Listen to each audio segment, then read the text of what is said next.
It doesn't surprise me in the least that Nightwing is many players' most anticipated playable character of Gotham Knights. He has always been a fan favorite character amongst the Bat family. In many ways, he's the older brother to the Bat family, as he was the first Robin.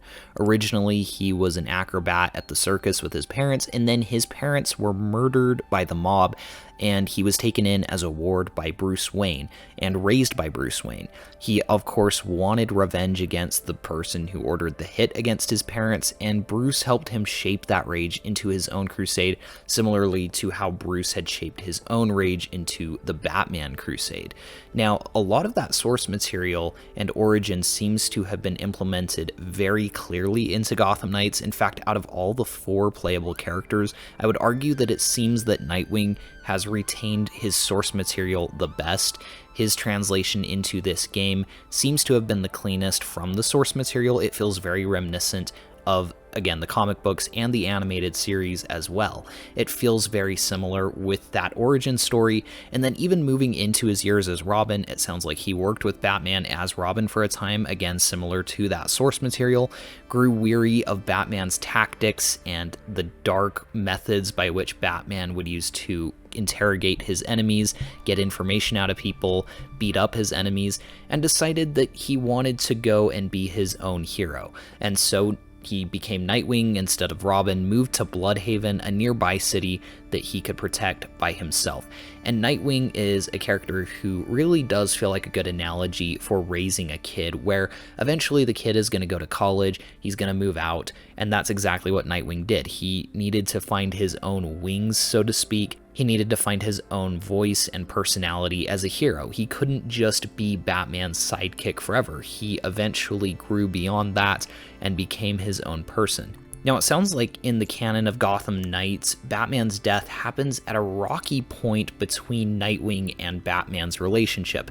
It sounds like they are still a bit at odds based upon how Nightwing views Batman's tactics. He isn't the biggest fan of how Batman is operating, and so when Batman dies, it doesn't sound like they are necessarily on the best of terms, and I think that that will pose some interesting contrasts to his fellow Knights and how they are grieving the loss of Bruce Wayne. I think Nightwing could very easily grieve Bruce slightly differently than everyone else and have some regrets in how he treated Bruce or in how some of those final conversations he had with him went.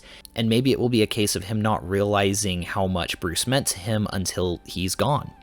Interestingly enough, Gotham Knights seems to follow a precedent that is set in the comics. There are similar stories to Gotham Knights where Bruce Wayne is presumed dead, Batman vanishes, and Nightwing actually takes up the mantle of Batman. And usually in those stories, Damian Wayne joins him as Robin, and then it's this interesting dynamic where Nightwing as Batman is a much happier and funnier Batman, and then Damian is a much darker, brooding Robin, so it sort of swaps the Batman and Robin personalities, and I really enjoyed those runs. Paul Dini wrote some of them, and I thought that those were excellent, and Gotham Knights, again, is following a similar trend. It feels like it picks up at the same point that some of those Batman Reborn stories do, but it's just going in a different trajectory, where Nightwing isn't trying to pick up the Batman mantle by himself, but instead he's trying to work with these fellow Knights to become their own definitive Dark Knights of Gotham without having to replace Batman.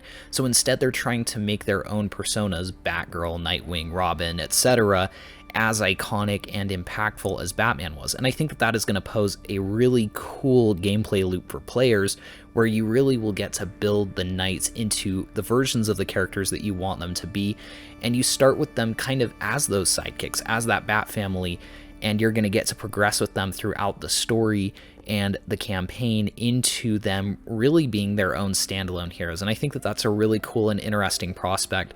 I'm still blown away by the fact that a game this risky has been made, that this AAA open world game that doesn't feature Batman was greenlit, but I'm happy it exists. I'm excited to play it. Let me know in the comments below which character you're planning on playing through first.